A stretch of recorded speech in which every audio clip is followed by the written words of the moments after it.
Aid is arriving into ravaged regions in the Philippines. The nuclear-powered USS George Washington aircraft carrier and accompanying ships are now off eastern Samar province, carrying 5,000 crew and more than 80 aircraft. The carrier moves some fixed-wing aircraft ashore to make more room for the helicopters on its flight deck. U.S. sailors have also brought food and water ashore in Tacloban and the town of KUAM. From the U.S. Embassy in Manila, Brian Goldbeck said relief efforts have picked up pace. I think the key point here is the large volume of assistance was pushed through to Tacloban.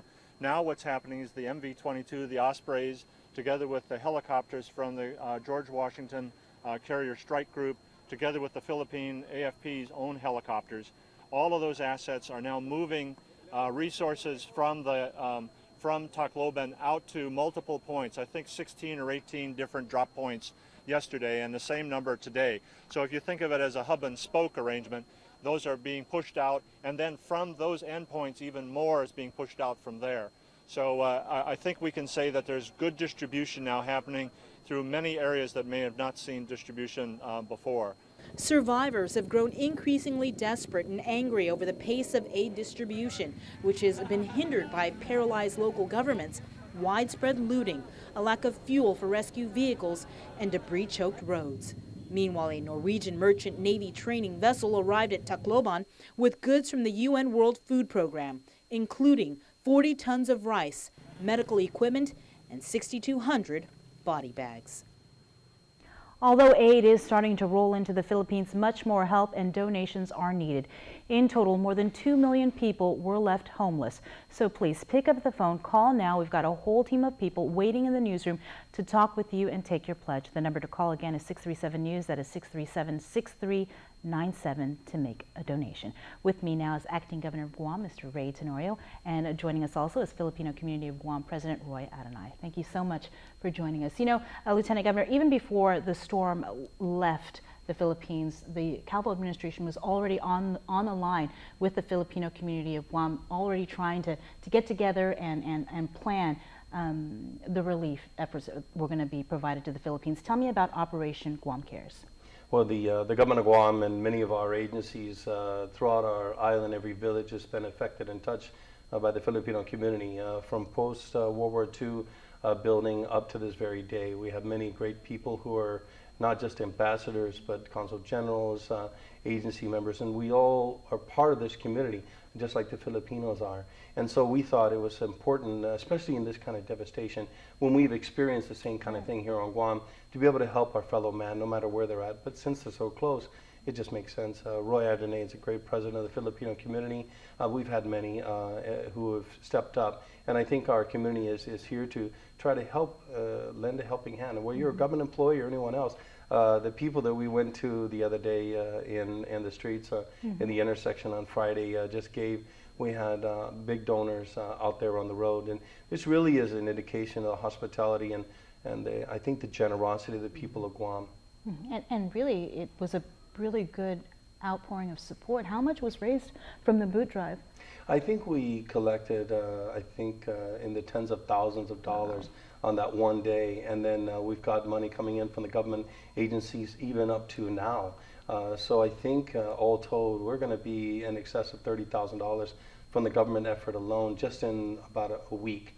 And then we're going to continue to accept donations, and I understand that they're now going to be asking for or opening the door for like canned goods and clothing and other things like that. So there'll be more people who can also offer that. But we wanted to try and, I spoke to Rose Ramsey, Deputy Chief of Staff, because Frank Earl and the governors of both off islands. So I said, we really need to prioritize getting this money right away. I didn't want to wait for another week. So my first goal is to get an injection of money directly into the Filipino community's hand so they can get it to the people who need it on the ground in the Philippines. And tell us, Roy, how the money is, I guess, being multiplied. Is that correct? Well, first and foremost, would like to just once again thank the people of Guam. I mean, the acting governor has certainly echoed the sentiments of many over here that the outpouring of support and the generosity of the people of Guam is really outstanding in this one. I think that we're going to be having a record-breaking fundraising opportunity over here. I know that the people of Guam have opened their hearts and their purses to many of the calamities around the region, in Japan, in Micronesia, in Thailand, and now again the Philippines. We thought about like ways for us to be able to multiply all those particular donations. So if we ended up sending $100,000 to the Philippines, that would just like remain $100,000. So we worked with an off-island organization called MedShare and MAP, wherein they're able to multiply our donation. In the past, for a big typhoon that occurred in the Cagayan province of the Philippines, southern part of the Philippines, we donated one container and it cost us around $20,000 for that particular container, but MedShare and the MAP actually filled that container with close to $500,000 worth of donation. The biggest donation we've ever made was during the Typhoon Ondoy in Manila, wherein the container was worth $1.2 million. The Filipino community, Guam, together with our coalition, the Governor's Office, the Philippine Consulate Office, and the Ajuda Foundation, is poised to actually provide 10 containers of medical supply, medical goods, and everything. So if each one is approximately worth at least between $500,000 to $1.2 million, $800,000 at least, that we're actually like that alone, Guam, for a very small island, is donating $8 million worth to the country of the Philippines. That's amazing. Well, thank you, Lieutenant Governor. Thank you, Roy, for coming in. Before we head into the break, we have a special message now from First Lady of Guam, Christine Calvo. Magandang gabi po sa inyong lahat, and good evening, my fellow Guamanians. Our island family knows all too well the devastation that natural disasters can bring. Though we've been tested, we've never failed to come together to rebuild our community. Let's share this same spirit with our kababayans. Please join us in the Typhoon Yolanda relief effort.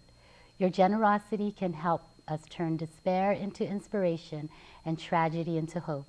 Make that phone call, make a donation, give a little or give a lot. Join us in giving what you can to help our brothers and sisters make it through this difficult time.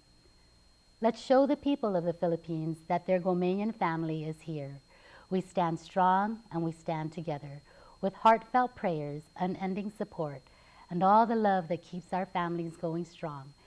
Si Jesus Maasi, thank you. Maraming salamat po, and God bless you, and may God bless the people of the Philippines.